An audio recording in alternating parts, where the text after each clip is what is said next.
anyway. All right. We're going to an atheist caller now. Mitchell in Sunnyvale, California.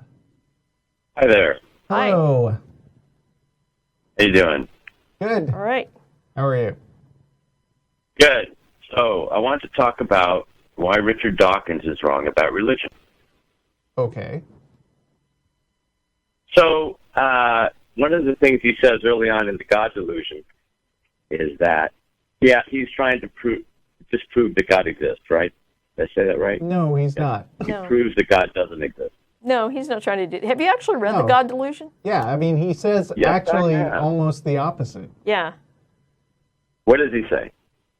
He says that, I'm pretty sure he says there's no way to prove for certain that a God who doesn't want to be found doesn't exist.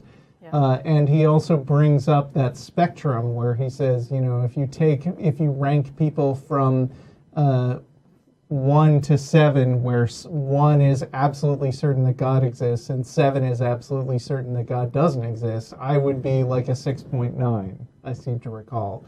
So, I think that Richard Dawkins would object to you characterizing him as saying that he thinks it's proven. Well, yeah, and not only that, but I think his position is that it's really not his job to prove that a God doesn't exist. That's fine. Sure. And that's not what I just wanted to sort of establish that. And that's fine. You can go that route. No problem with that. One of the ways he does it is he says, he is arguing a little bit about, his 6.9 position where he says, who designed the designer? He does say that in God Delusion. And that's one of the ways he argues that there's no evidence for God, which is, I agree with. But it's really where he stops arguing about whether God exists or not, and he starts to talk about, a little bit later, why people have religion. And he's talking about priests manipulating the gullible, stuff like that. But he sort of doesn't follow, well, there's a couple different points, but the first one is about who designed the designer. He sort of says, well, a priest just happened, or a shaman just happened to have this idea that he could manipulate his flock, if you will, by, talking about this thing called God, and that they'd all fall in line for various reasons, or whatever reasons he says. But he sort of forgets about who designed the designer. He's sort of just dropping this idea that some priest just came up with it out of the clear blue sky and started to get people to respond to that. Okay. If people, it doesn't make any sense that they would respond. From our point of view as atheists, we'd say, what are you talking about, priest? It's ridiculous. God, something that's out there in the blue that you can't see? The point is, there has to be a predisposition in people to have this belief. It isn't that the priest just suddenly decided that this was a way to manipulate people. It had to, the religion part of it, the belief in God part of it, had to pre-exist to have any leverage in the first place.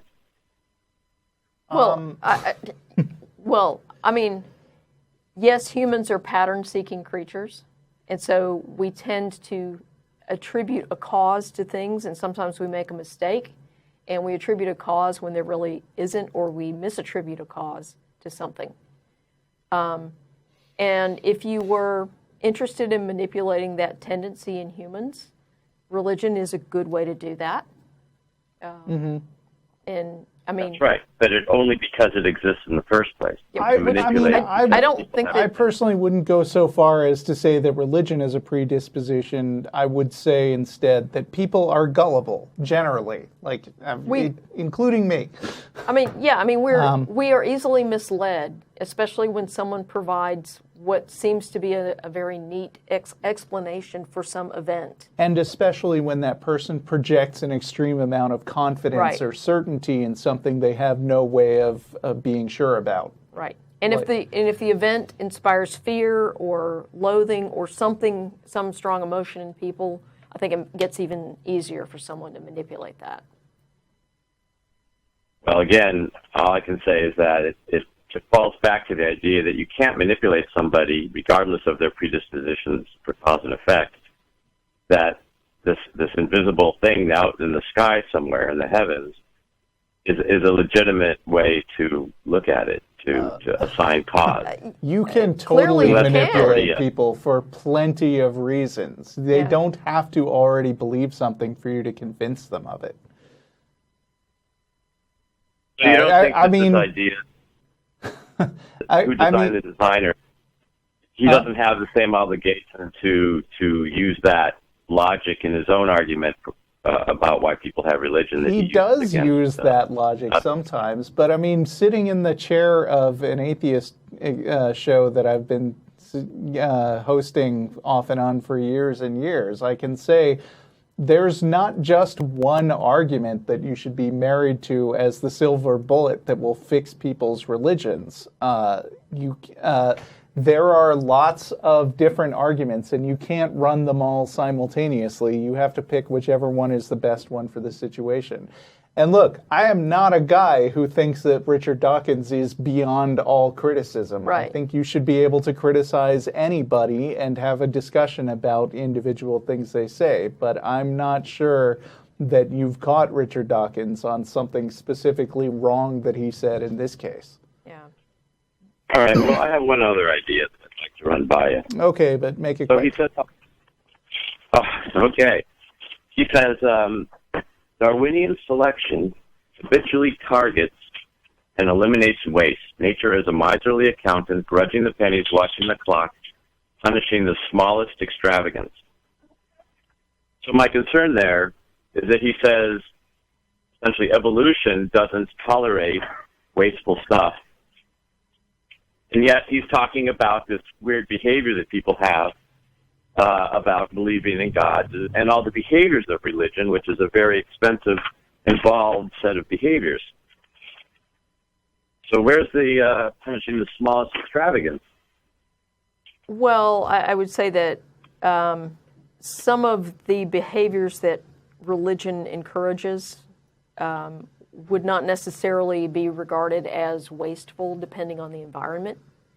So, for example, there's actually a paper that was published in Science magazine several years ago that concerned what kinds of societies produce morally concerned gods, because there are all kinds of different manifestations of gods in all cultures all over the world, but what kinds of cultures produce gods that are concerned about a human's sort of moral behavior?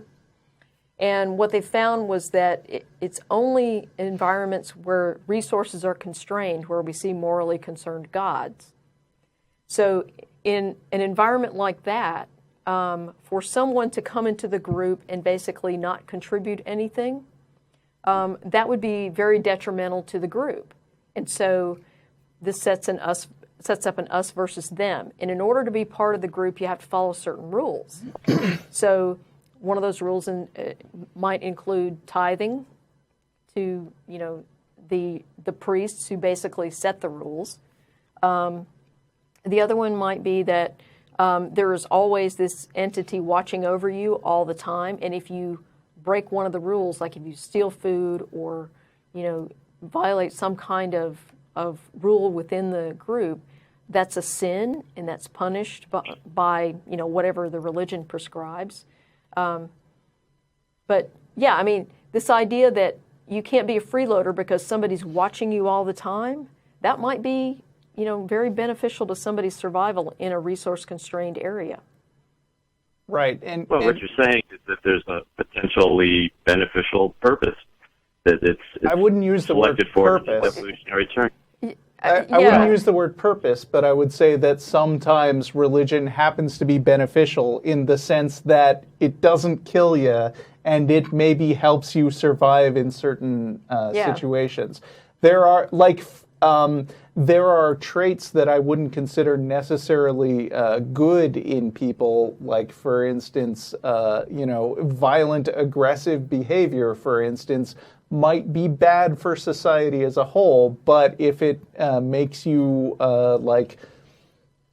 kill somebody who's a rival for for limited resources, that happens to be adaptive, even though we find it morally inappropriate. Right. And so you know, then the we ways agree of that- getting along in a complicated society are kind of difficult to nail down, which is why a lot of times I'm skeptical about things like evolutionary psychology, Yeah. which kind of gives pithy answers to you know, the question of why we behave in a certain way. But so I wouldn't presume to explain exactly why religion exists and continues to exist. But I would say, you know, it's a little too glib to just say that religion is always bad for you in the long-term survival sense. I Yeah. happen to think that believing stuff that isn't true is bad for your psyche in a lot of ways. Well, right. But at the same time, the fact that it does exist and has existed for so long suggests that there has to be some kind of adaptive reason that it continues to persist. Maybe, And that but Richard maybe it's just a basically shit happens kind of side effect. I mean, Yeah. remember that people have only been like literate for a few thousand years, which is an Yeah. eye blink, and it's hard to get real specific about how evolution influences a population in such a short period of time, which a lot of biologists would say isn't even enough time enough generations to really measure a tangible effect. Well, that's literacy. You know, religion's been around at least 50,000, maybe 100,000 years. Yeah, And but again, I mean, the point is, if Dawkins is saying that Right. nature is a miserly accountant punishing the smallest Right. extravagance, that's enough time. now, to not I mean, have around evolution works on the order of millions or billions Yeah. of years. We're not talking about, or well, maybe not billions, but tens or hundreds of but millions. yeah, Well, So, yes, but it yeah. also can. They've also found in genetic studies that things can move much faster as well. Yeah, if they have you're right, really, really and- short life cycles, they can. yeah. But I don't know that you could claim that outside of our willingness to attribute a cause to things that we see, and to sometimes misattribute a cause, I don't think you could argue that there's a genetic basis for religion. Well, I would, but that's not this call. All right. Okay. But the Well, point is, you kind Okay. of. Now, let's wrap it up. I think Dawkins- you know, we try not to spend too much time on one caller, so I just Yeah. want to say thanks for your call, and we'll talk to you again sometime. All righty. Okay. Bye-bye. See ya.